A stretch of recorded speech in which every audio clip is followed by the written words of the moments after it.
एक खंड पूर्ण हो चुका है। अब दूसरा खंड शुरू होना है आज से। उस खंड का नाम है शब्द सो बोध नहीं और बोध सो शोध नहीं।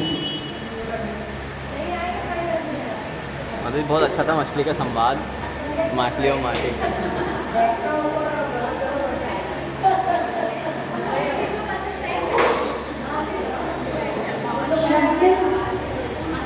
शब्द सबके कानों तक जाते हैं, लेकिन वह शब्द कान तक टकराने मात्र से हमें उसका अर्थ ज्ञान नहीं होता। उस शब्द में अर्थ क्या भरा हुआ है, ये समझने के लिए उपादान की योग्यता चाहिए पड़ती है। उसके ओर कितनी गहराई है, शब्द क्या कह रहे हैं, ये सब कौन समझता है? आत्मा।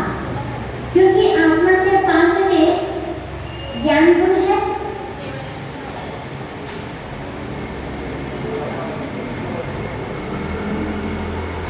तो जिनके पास ज्ञान गुण है वही शब्द में क्या अर्थ भरा हुआ है ये समझ सकता है।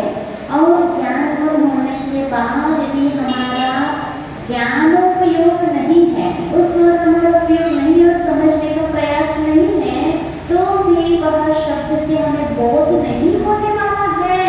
और बोध होने के बाद भी मान लो बोध हो गया कि शब्द से क्या हमें राह देखना है, किस राह पर चलना है, ये शब्द किस ओर इंगित करते हैं, ये हमें तो समझ में आ गया। लेकिन समझ में आने के बाद भी यदि हम उसमें चलना प्रारंभ नहीं करते हैं तो भी वहाँ कोई मंजिल तक नहीं पहुँच पाता है। इसीलिए इसको कहते हैं शब्द सो बोध नहीं और बोध सो शोध नहीं। आगे अब मछली चली गई कहाँ? कुएं में चली गई, अपने घर चली गई है। अब आगे प्रक्रिया लेकिन माटी की चालू है। आगे अब माटी छन चुकी है और छन के बहुत बारीक मृदु बन गई है। उसके जीवन में और मृदुता आ चुकी है। वह कुंभकार के माध्यम से, शिल्पी के माध्यम से वह छन गई और उन शिल्पी के कर कमलों से छनने के बाद उसके जीवन में और मृदुता आ जाती है। जैसे गुरु के स्पर्श से, गुरु के संस्कारों से, गुरु के निर्देशन से साधक के जीवन में जो पहले की कठोरताएं थी, कलुषताएं थी, वो सब कलुषताएं, कठोरताएं, विकार सब कम होकर के वह मृदुता में ढल जाती है। तो वह उत्तम मार्गव धर्म, उत्तम आर्जव धर्म आदि 10 धर्म साधक के जीवन में धीरे धीरे आने लगते हैं।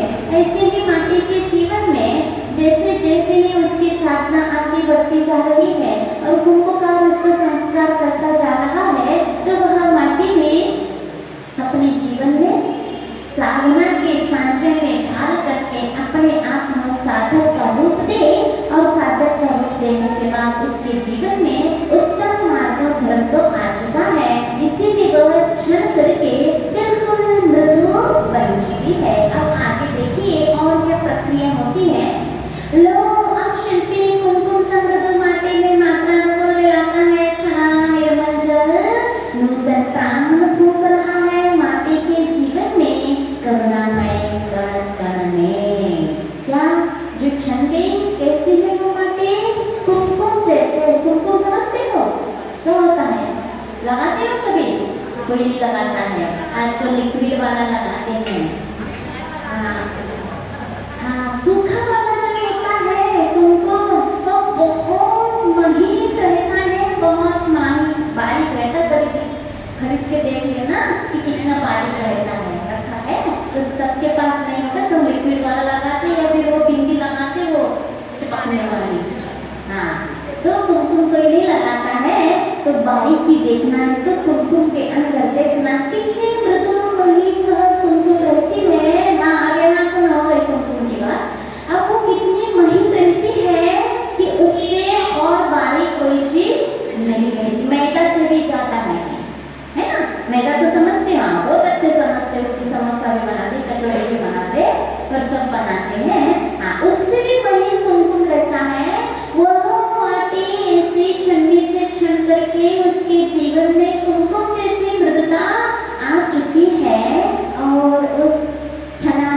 जल नूतन प्राण और मात्रानुकूल उस माटी में छने हुए जल को मिलाता है।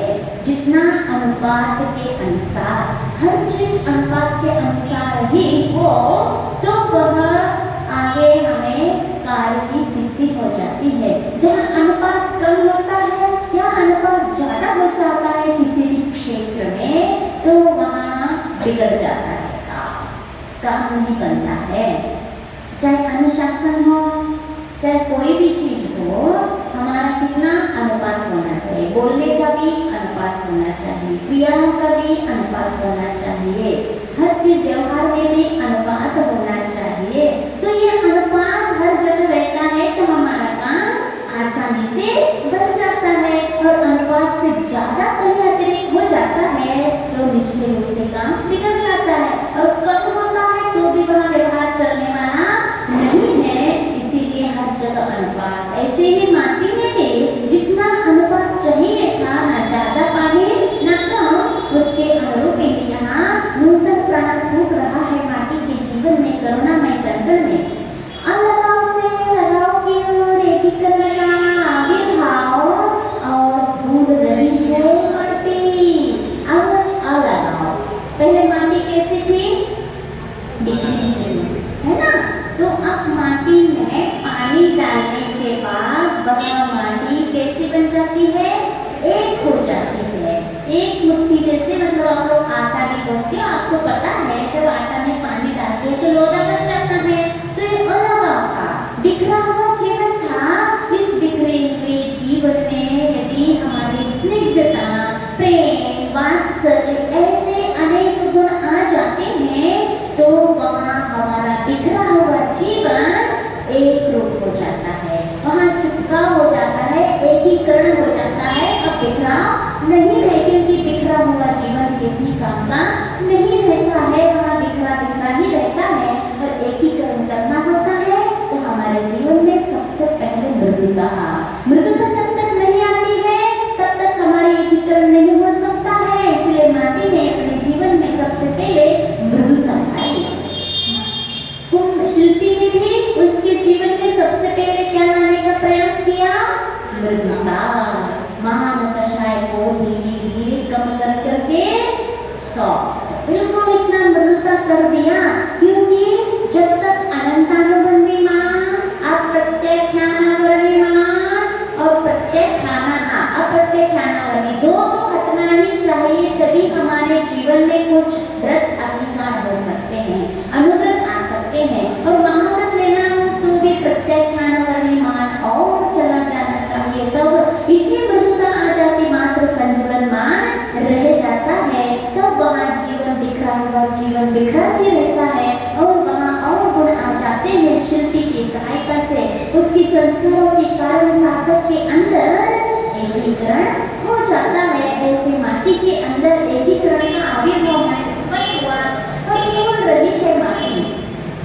जलतत्व का स्वभाव का बहाव इस समय अनुभव कर रहा है ठहराव। माटी के प्राणों में जा पानी ने महानव प्राण पाए हैं, ज्ञानी के पदों में जा अज्ञानी ने जहाँ नव ज्ञान पाया है। अस्थिर को स्थिरता मिली, अचिर को चिरता मिली, नव नूतन परिवर्तन, तन में चेतन का चिरंतन नर्तन है यह। वो कौन सी आंखें हैं किसी की, कहाँ क्या है जिन्हें संभव है, इस नर्तन का दर्शन यहाँ एक लहर है। जल कैसा रहता है? बहाव, उसका स्वभाव बहाव, कहीं भी डाल दो वो बहता है। लेकिन अब माटी के पास आकर के वो बहने वाला जल स्थिर हो गया। देखो, जहाँ चंचलता रहती है और ऐसे बुरे लोगों के आसपास आ जाते हैं, उनकी संगति में आ जाते हैं, तो उनका जो बहाव रहता है, चंचलपना रहती है, वह भी स्थिर हो जाती है। उनके अंदर भी गंभीरता आ जाती है। बुरे लोगों के संगति के कारण, संगति के कारण ऐसे बुरी माटी के चरणों में आकर के, उनके संगति में आकर के बहता हुआ जल भी क्या हो गया? ठहराव, ठहर गया, बह नहीं रहा है वह। क्यों? माटी की संगति का प्रभाव है। उस प्रभाव के कारण उसका बाहर बहने वाला जीवन नहीं, अब ठहरने वाला जीवन बन गया, अब उसके जीवन में कुछ ठहराव हो गया। अभी तक बहते रहते, रुकने का काम नहीं रहता, क्योंकि जब तक हम अपने जीवन में दौड़ तो बहुत करते हैं, दौड़ लगाते सुबह से शाम तक, शाम से रात तक, फिर वहाँ रात होने के बाद ढेर हो जाते हैं, ढेर हो जाते माने सो जाते हैं, वही बस ठहराव होता है। लेकिन वह ठहराव अपने आप में नहीं रहता, वहाँ कोई भी अपनी बुद्धिपूर्वक काम नहीं होता, फिर सुबह होने के बाद वही दौड़ धूप चलती है। लेकिन ऐसे जिंदगी के दौड़ धूप में कभी रुक करके विचार करो कि हम कहाँ जा रहे हैं, क्या करने जा रहे हैं, हमें करना क्या है, किस तरीके से करना है, कितने अनुपात से करना है, किधर जाना है, ये सब कभी सोचते हो? कभी दुकान खोलने जाते हो तो क्या सोचते हो? कितना कमाना है, कैसे कमाना है? कुछ नहीं, दुकान खोलना है, जो आए जितना आए माल देना है, जिस तरीके से पकड़ में आए ग्राहक उस तरीके से पकड़ना है, बस अपना माल बेचना है। ये ऐसे नहीं, अपना जो भी व्यापार हो, चाहे खाने पीने की तरीके हो, पहनने ओढ़ने की, जीवन कुछ भी हो, जीवन में जो भी होता है, एक मिनट रुक करके विचार करो जाने के पहले कि हमें कैसे करना है, क्या करना है, क्यों करना है। इसका उत्तर अपने अंदर ढूंढो कि हम क्या करने जा रहे हैं। एक बहाव पानी की तरह जिंदगी में बह रहा है, लेकिन ठहरो तो सही, ठहर कर विचार तो करो तो सही कि हम क्या कर रहे हैं, किस तरह से खा पी रहे हैं, किस तरीके से और पहन रहे हैं, किस तरीके से हम अपने जीवन में दुकान चला के पैसे कमा रहे हैं। ये सब अपना उद्देश्य होना चाहिए और उसमें हमारा सही उद्देश्य बना और तरीका और अनुपात, ये सब हमारे जीवन में आ जाता है ना। ये कब आता है? जब हम कुछ साधु संगति में या शास्त्र प्रवचन आदि के स्वाध्याय और उपदेश से यह हमें ज्ञान बुद्धि आ सकती है, विवेक आ सकता है कि हमारा जीवन जीने का ढंग किस तरह से होना चाहिए। ये गुणियों की संगति के प्रभाव से इस प्रकार से विचार आ सकते हैं, जैसे पानी के बहाव ने ठहर लिया, कहाँ आके ठहर लिया? नाली के अंदर। यदि वही पानी यदि पत्थर के ऊपर पड़ता तो ठहरता क्या? लुढ़क जाता, सीधे जमीन में भी नहीं ठहरता, जितना फैलना था वो फैल ही जाता। लेकिन माटी के अंदर आकर के उसका जीवन में ठहराव आ गया, रुकना हो गया। नव प्राण पानी में वहाँ नव प्राण पाए है, ज्ञानी के पदों में जा अज्ञानी ने जहाँ नव ज्ञान पाया है। ज्ञानी के पास जाओ ज्ञान मिलता है, और मूर्खों के पास जाओ मूर्खता मिल जाती है, ज्ञान मिल जाता है। जो चाहिए उसके पास जाओ, ज्ञानी के पदों में जाकर के अज्ञान को नष्ट करना, नव ज्ञान पाए। अस्थिर को स्थिरता मिली, अचिर को स्थिरता मिली। वह क्षण भंगुर था, क्योंकि जो माटी कहीं भी जाती, बहती, बहने के बाद थोड़ी हवा और धूप लग जाती तो माटी क्या, पानी क्या हो जाता? सूख जाता। ये बहने के कारण वह एक रूप में नहीं रहता, एक रूप में जहाँ नहीं रहा बहाव है, वहाँ धूप और हवा लगने के कारण वह चिर माने, वह अचिर माने, वह क्षणभंगुर हो जाता। बहुत देर तक उसका जीवन टिका नहीं रहता। कहाँ? जहाँ बहाव होता है। समझ गए ना? पानी बहता है तो फैल जाता, फैलने के बाद यदि धूप लग जाती तो वह चिर माने नश्वर जीवन उसका हो जाता, वो पानी सूख जाता। और जहाँ ठहराव होता है तो वहाँ का पानी क्या होता है? अचिरता को प्राप्त हो जाता है, चिरता को प्राप्त हो जाता है और नूतन परिवर्तन कर्म चेतन का चिरंतन नर्तन है। यह वह कौन सी हमें किसी की कमा क्या है जिन्हें संभव है इस नर्तन का दर्शन। इस तन में कौन है? आपके तन में कौन है? चेतन। इस चेतन का नर्तन दिन रात होता रहता है। इसका नर्तन कौन देख रहा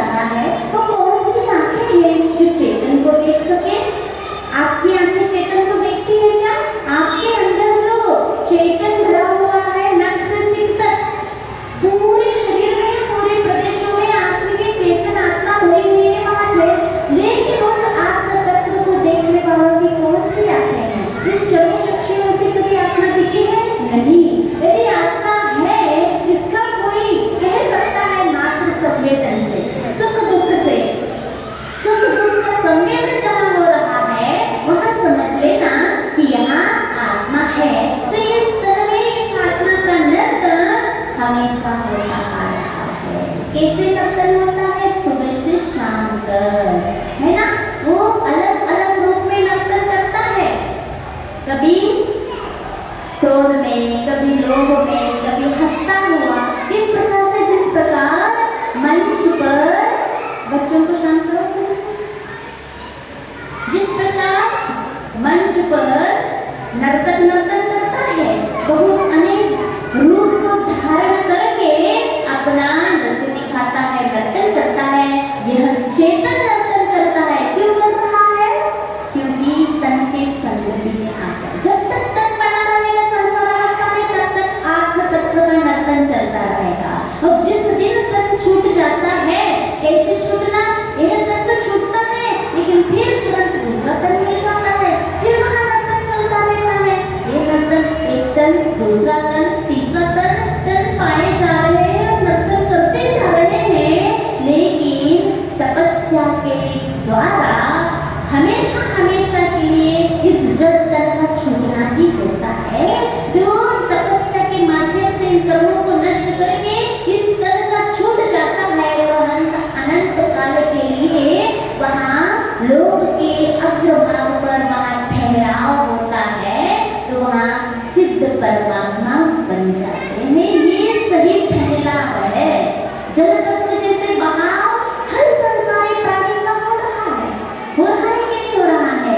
ये बहाव इस जीवन में यहाँ से वहाँ हम बहते रहते हैं, दुकान से मकान, मकान से दुकान, मंदिर, कहीं फिर घूमने गए, फिर कहीं तीर्थ क्षेत्र में गए या घूमने चले गए। इस प्रकार का बहाव हो रहा है, नर्तन हो रहा है। फिर ये जीवन जब समाप्त हो जाता है तो दूसरी गति में चले जाते हैं, दूसरी आयु गिर जाते हैं, फिर उस दूसरी गति में भी फिर वही बहाव हो जाता है, वही नर्तन शुरू हो जाता है। जहाँ अपने अपने कर्म के अनुसार जो वातावरण मिल जाता है, जो गति मिल जाती है, जिस प्रकार के संयोग हो जाता है, उस रूप को धारण करके फिर वह आत्मा नर्तन करने लगता है, फिर बहने लगता है, जिस पर्याय में जाता है उस पर्याय में आना। ये काम हमारा अनादिकाल से चल रहा है। ये बहराव, ये बहाव, ये नर्तन का अभी तक अंत नहीं हुआ है। इस प्रकार की हम सोचेंगे ये संसार भावना है। आप 12 भावना में एक प्रकार का एक संसार भावना भी आता है। यही तो संसार भावना है कि हर पर्याय में इस जीवात्मा ने जन्म लिया और वहाँ के सुख दुख को भोगा, वहाँ अच्छे बुरे भाव किए, और ये करते करते हर योगी में भटकता रहा। उसका बहाव कभी रुका नहीं, उसका नर्तन कभी बंद नहीं हुआ। लेकिन जिन्होंने संसार अवस्था को समझ लिया है और इस नश्वरता को समझ करके आत्मस्वरूप में ठहरने के लिए ऐसी साधना की उन्होंने, फिर अनंत अनंत काल के लिए उनका ठहराव हो गया। कहाँ ठहराव हो गया? सिद्ध से आकर। वही सही ठहराव है, वो शाश्वत है, वो अचिर है। ये अचिर आया था ना, अभी तक चल रहा है। अचिर अभी तक है और वह चिर है, माने हमेशा के लिए वहाँ चिरंतन, माने हमेशा के लिए ठहराव हो जाता है। ये हमारा जीवन तो नश्वर है, ये सबको मालूम है। हाँ, अब चलती है शीतकाल की बात है, अवश्य ही इसमें विकृति का हाथ है। पेड़ पौधों की डाल डालकर काट कर हिमपात है, और इसी की हाँ में हाँ मिलाकर प्रकृति के साथ नलिन मनाओ तलिन तना। बात करता बात है, कल कोमल काया के लता दिखाएंगे, शिशिर छुअन से पीली पड़ती सी पूरी जल जाती है। अब क्या आया? अब उसको शीतकाल की बाधा सहन है। इस साधिका को, माने माटी के जीवन से साधना चल रहे हैं। अब आगे उसके जीवन में किस तरह से परिश्रम आएंगे, उपसर्ग आएंगे, कुछ कह नहीं सकते। अब कौन सा परिश्रम सहना उसको? शीत परिश्रम।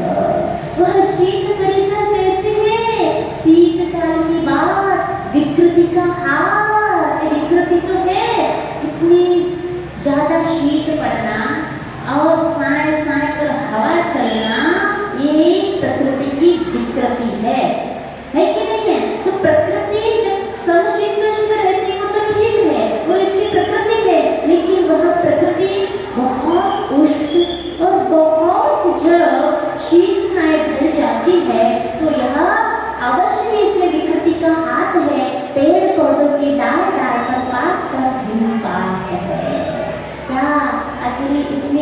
शीत इतनी साधारण शीत नहीं है।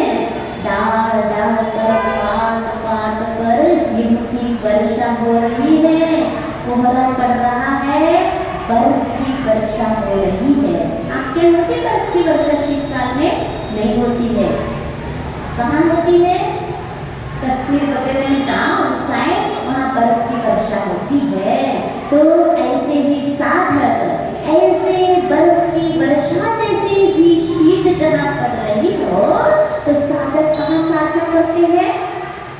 कमरे के अंदर भीतर, हाँ, नदी के किनारे, वो उत्कृष्ट साधक कहलाता है। ऐसे हिम की बर्फ जिनके कंधे में, जिनके शरीर में जम गए हो, फिर भी उनकी बाहर की कुछ भी पता नहीं हो। ये कैसी साधना है? इतनी उनके अंदर तब की ज्वाला चल रही है और बाहर हिम की बर्फें जम रही है शरीर पर, और शरीर इतना जल करके काला हो गया है।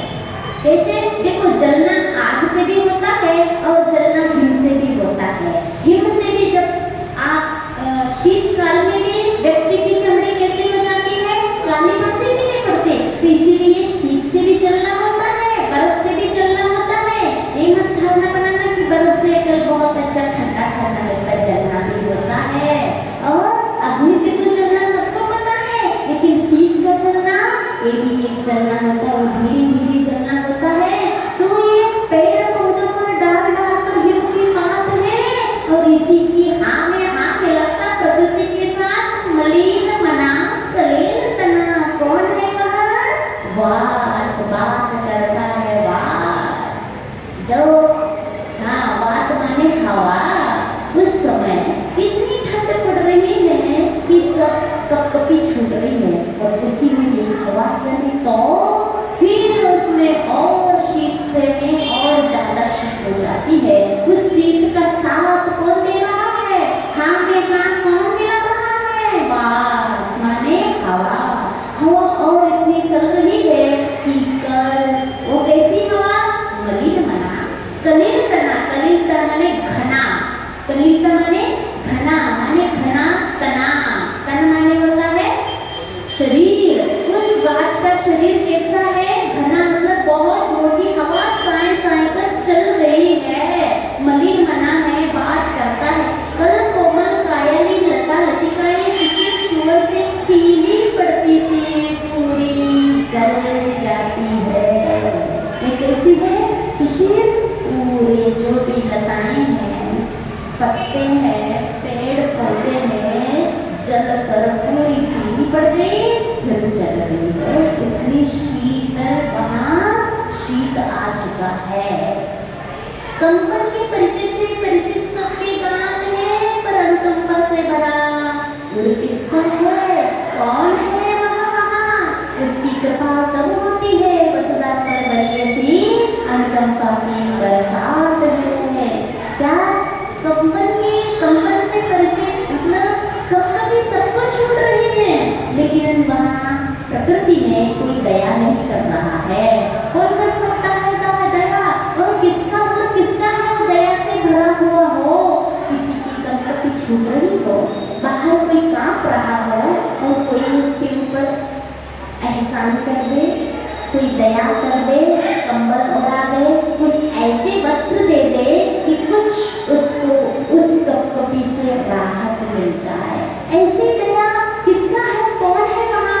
उसकी कृपा कब होती है? वसुधा पर वरीय से माने श्रेष्ठ अनुकंपा की बरसात में।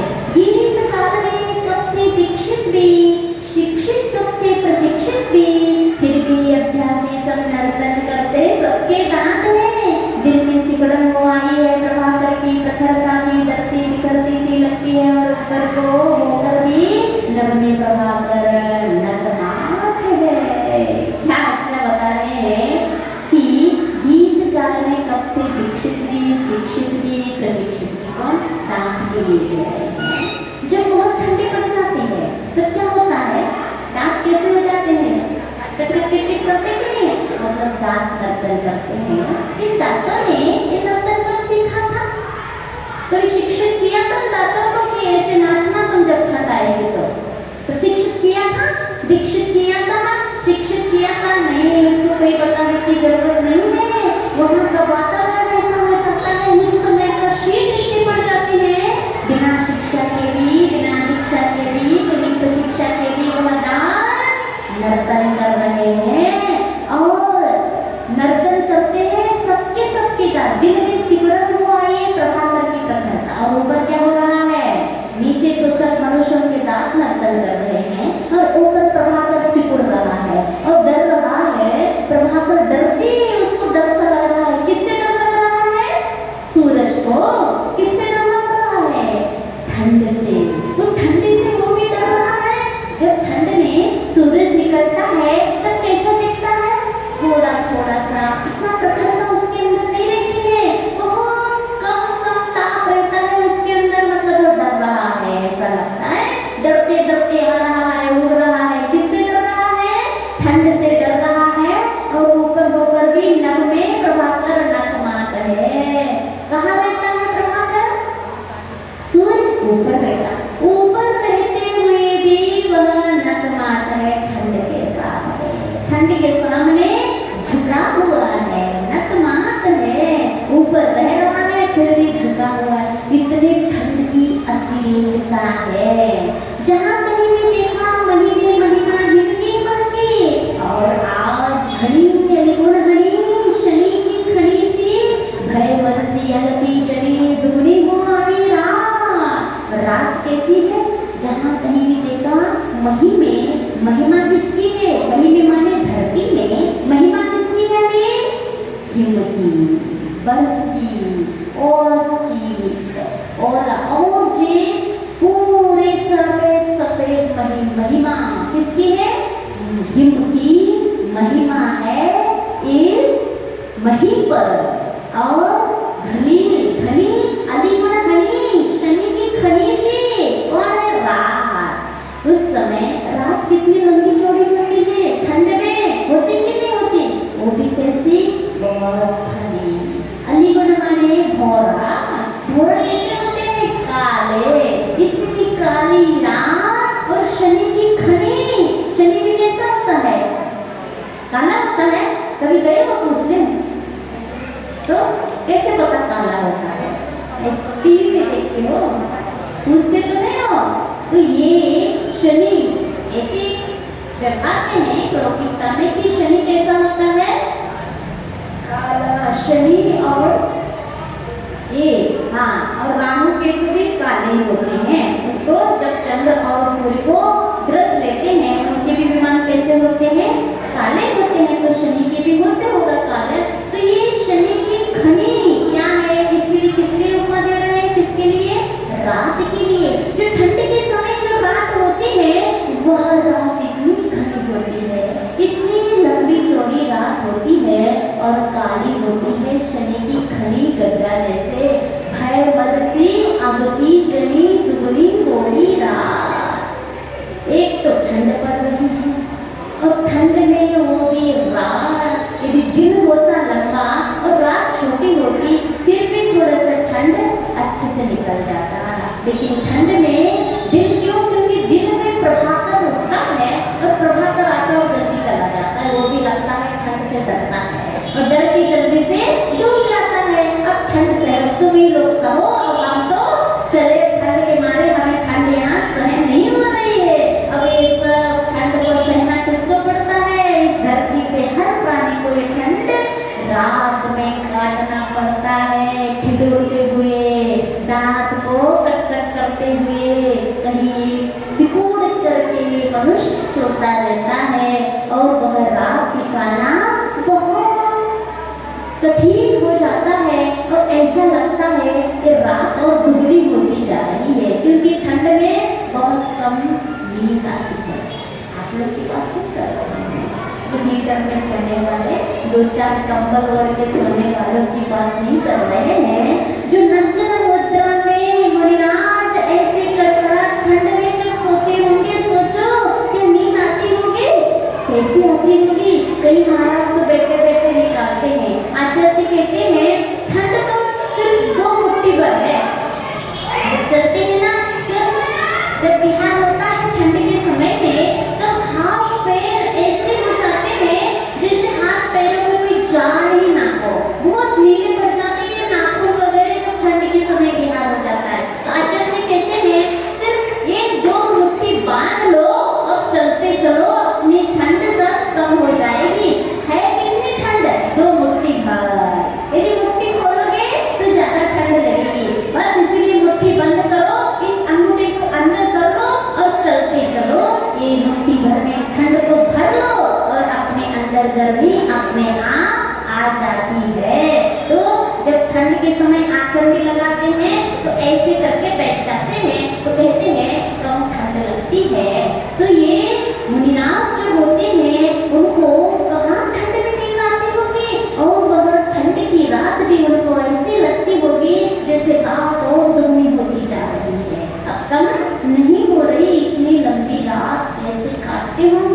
हैं सब ऐसे, इसमें शीत के कारण में ये हाथ और दुखने लगते, अलग प्रकार से एक दुख, इसमें पीड़ा उत्पन्न हो जाती है जब विहार करते हैं। तो वो पीड़ा ऐसे कि चलने के लिए भी हाथ पैर ऐसे जम जाते हैं जैसे अंदर बर्फ जम गया हो।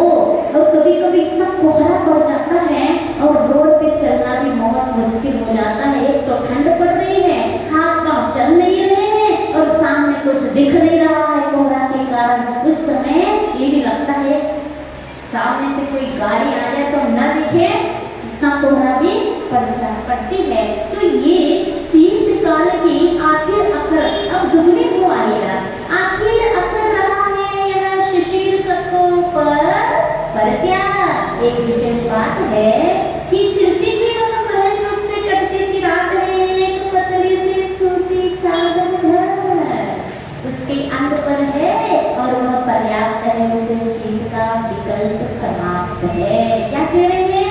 सो इतनी ठंड पड़ने के बाद भी उस शिल्पी जो था मात्र एक पतली सूती चादर बस ओढ़ करके उसने ठंड को, उस ठंड की शीत के विकल्प को उसने समाप्त कर दी। फिर भी लोकोपचारवश कुछ कहती है माटी शिल्पी से। देखो क्या कह रही है माटी शिल्पी से, बाहर प्रांगण से नहीं आया तो काया है, जड़ की छाया माया है, लगती है छाया सी, सो कम से कम एक कंबल तो काया पर ले लो ना, ताकि और चुप हो जाती है माटी तुरंत ही। फिर शिल्पी से कुछ सुनती है बाहर। माटी क्या कह रही है? वो खुद तो पानी में डूबी हुई है, कौन? माटी, लेकिन उसकी भक्ति, उसका समर्पण ये दिख रहा है कि इस शिल्पी को कितनी ठंड लग रही होगी, क्योंकि ये पतली सी चादर का सोना है वो, और खुद कहाँ है? पानी के अंदर डूबी हुई है। तो खुद की ठंड की खबर नहीं है उसको, लेकिन शिल्पी की ठंड उसको दिख रही है। ये कहलाती है भक्ति, ये समर्पण। जिसको हम अपने से ज्यादा चाहते हैं ना, तो उसको अपना दुख नहीं दिखता है, सामने वाले का दुख दिखता है, क्योंकि हम स्वयं से ज्यादा किसको चाहते हैं, उसका दुख दिखता है और अपना दुख दूर हो जाता है। यही इसका भक्ति समर्पण शिल्पी के प्रति माटी को हो गया कि ये शिल्पी इतनी ठंड पड़ रही है, काया तो काया है, शरीर तो शरीर है, सबका शरीर में दुख पीड़ा होती है, इसलिए कम से कम कंबल तो ले लो एक काया पर। और इतना कह करके माटी चुप हो जाती है। अब क्या होता है, वो कंबल लेंगे कि नहीं लेंगे कल देखेंगे।